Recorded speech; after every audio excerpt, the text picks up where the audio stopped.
Hi everyone, so I just wanted to come back and do my little Q&A, but firstly I just wanted to talk to you about how much support I got from that last video.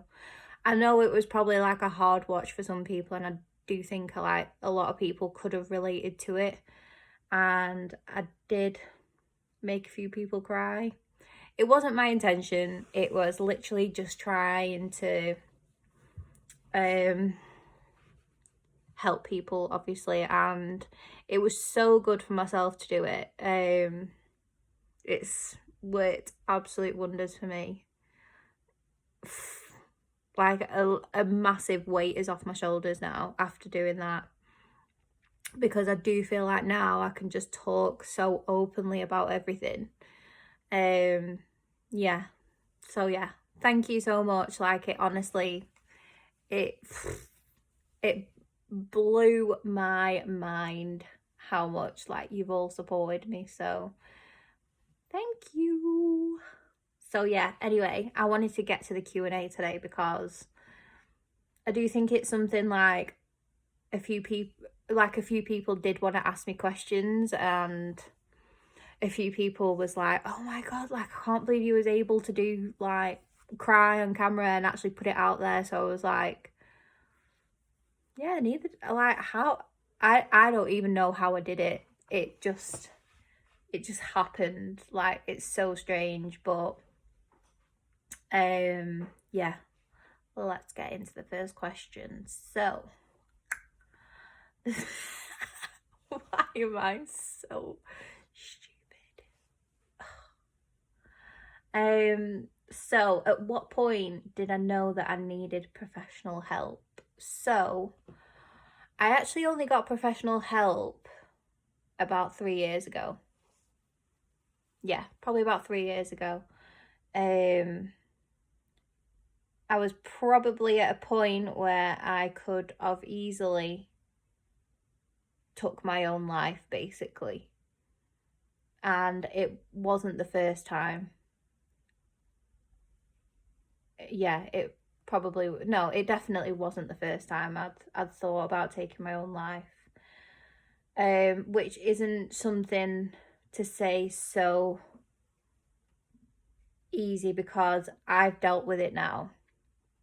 And the fact that you can overcome something like that is so important, and something people should talk about more, because I feel like when someone close to you, or someone maybe that you don't even know but like is in your like vicinity of people, and other people know them and they do take their own life, like so hard for it's so hard for you to get yourself, as being one of them people who have thought about it, it's so hard to get yourself out of that way of thinking. So the fact that I was able to come out onto the other side and go through an absolutely awful time, it's not easy. It's really, really not. And for someone who can't really get the head around that, is should probably be one of these people who should be watching this video today, because although you can't help someone's mind and you can't control someone's mind, you can be someone who helps, and you might not even know you'd be that person. So just checking in really for that person. It's honestly, it's such a difficult topic, because everyone is so different, and some people might think, I'm not going to be able to help someone who's going through that. You don't necessarily have to be that person. You can be the person that points maybe them in the right direction, or tries and gets information from that person. Like, you're not prying, you're not, like, you're trying your best. They might not even say to you like, look, I'm thinking of doing this, or this has been on my mind recently, and I can't see a way out. Like, that is such a difficult thing for you to hear. But imagine the person on the inside who's thinking these things like, I'm physically going to take my own life. What gets you out of that? Really, like, what gets you out of that mindset? And the thing for me is I have a purpose, like, and I have responsibilities. Like, I think in the end, I just kind of thought, I don't want to lose my life in a way. Although as much as I didn't want to be here, I didn't want to lose. I didn't want to, like, my dog is my life. Like, I'm a family in my life. Like, I'm a boyfriend. Like, I would have so much to lose, and I'm sure that they wouldn't want to lose me either, because we're all so close. Like, so yeah. So I think that's the point when I knew I needed professional help. I needed to pick myself up and dust myself off, and weirdly I did it all by myself. I'd probably say there was a lot of things contributing towards it. Low moods and stuff like that. Financially, I was just so wrapped up in being in this place where I had to be like, I had everything that everyone else had, and I had the best phone, I had the best, well, sorry, not the best, but like I had a nice car, just everything. Like, you just get so wrapped up into what's online and what your friends are doing, and like, they're probably in the same position, but I don't know, like, it was all in my head. Like, I needed to keep up with them, and I needed to have the same things that they had. And it's, when I look and talk about it now, like, it's so silly. Like, I needed a car to get me from A to B, or I needed a bit of money to treat myself to, like, going out with my friends or something like that, just something like social. Like, I really didn't need to get into the position that I've got myself in. So yeah, money was like a huge thing that contributed to my anxiety and low mood and depression. And yeah, so I would probably say that's when I knew I needed professional help. However, probably about 10 or 11 years ago, my mum actually took me to the doctors and was like, she's not okay. Like, we need to do something to help her. Like, she's gained a load of weight. She's, obviously, I knew this myself, so like, it wasn't a thing that my mum had just made up. Like, I knew I'd put loads of weight on, and I just wasn't happy anymore. I'd lost myself completely. Yeah, probably about 11 years ago, my mum took me to the doctors, and it wasn't really something like, well, like, it wasn't a topic everyone spoke about. I mean, it still isn't, but it's more known now, whereas then it wasn't really. It was still very, like, really badly frowned upon. So yeah, I would probably say then my mum saw it. It's strange to think about now, because it's weird that it was so long ago. Like, it doesn't feel that long ago, but obviously, with what I went through in school, like, all the mental abuse really did start to catch up on me. So the doctor straight away was like, we are not putting her on antidepressants, she's far too young, blah blah blah, which was fine. Like, I kind of had it in my head at that point. I was like, no, like, I can't go on antidepressants. Like, I can't have people knowing that I'm on antidepressants. I can't, like, there was such a stigma around mental health at that time, and I just knew that, like, it wasn't the route for me at that time. But then obviously it all came to a head again about 3 years ago. And I went into my doctor. It was a different doctor, and she was so helpful. She was brilliant with me, to be honest. And she was like, look, like, I think you need to go on. She didn't class it as an antidepressant. She classed it as like a low mood drug. And it was sertraline. And she put me on the 50 milligram sertraline, and I honestly don't think I've looked back since. Like, it's changed my life completely. I'm so much happier. I'm just a different person, if anything, like, or I'm back to the way I used to be. I don't know, I can't remember myself not being this way now because it's been so long. I don't remember what I was like before, but obviously a lot of my family do. But things change anyway. You change as a person and whatnot. So, yeah. So that's probably when I knew I needed professional help, when things were really coming to a head and I couldn't see a way out. I was just like, it's either going to go one way or another. And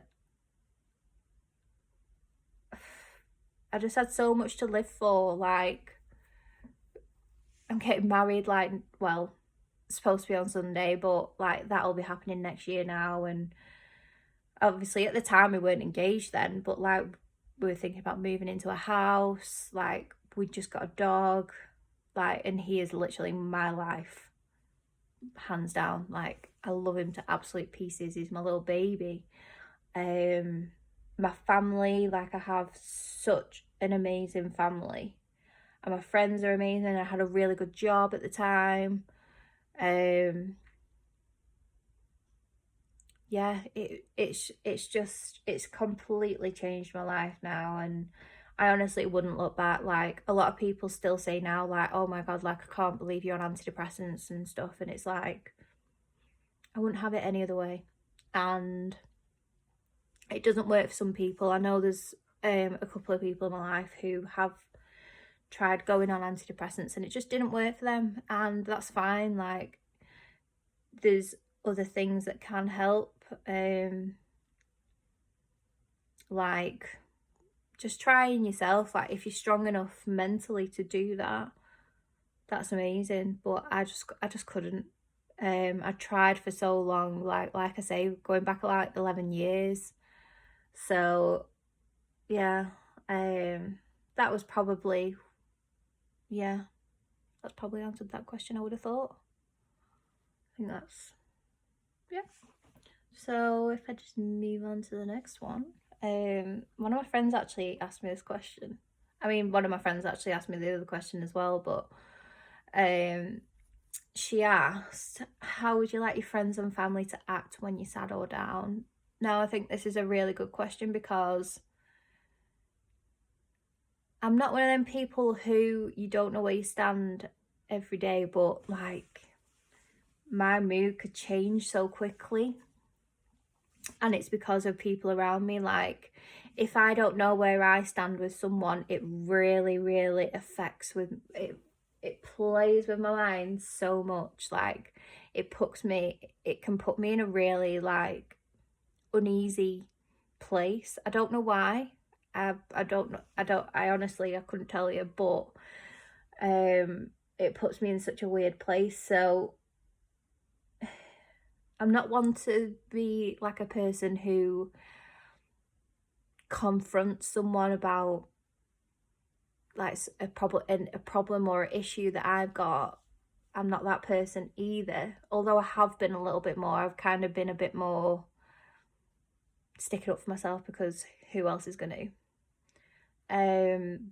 But when it comes to my friends and family, how they've got to act around me, I don't think they should act any different. Like, they're doing an amazing job supporting me as they are.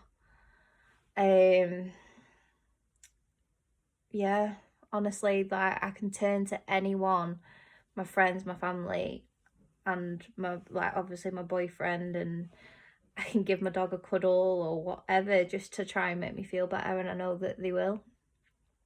They're always going to be there for me, and yeah, I have got a solid like friendship group, and I've got a solid family as well. So yeah, don't act any different. Just do what you're doing. Like, still be a shoulder for me to cry on, and be an ear for me to rant to. Like, yeah, just keep doing what you're doing. There's literally no. If I wanted my friends and family to change, I'd have to find new like a whole new set of people. So obviously I'm friends with you for a reason, so don't change. Why should anyone have to change because of what other people are going through? Just still carry on being like an amazing like support system for me. That's like, I don't think I could ask for anything else. So yeah, that was the 2 questions I had.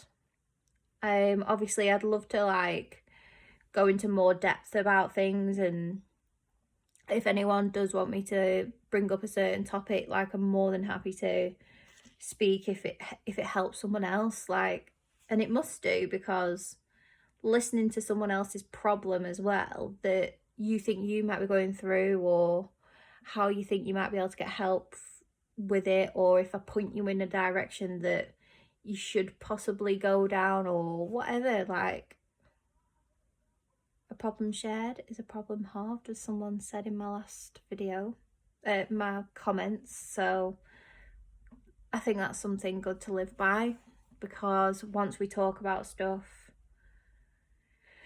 it just takes so much off your chest. It really does help. So if you turn on a camera and just start talking to it, just look back in 2 weeks and think, oh my god, like I'm thinking back to this person who was crying like last week, sorry, about, I don't know, a few days ago,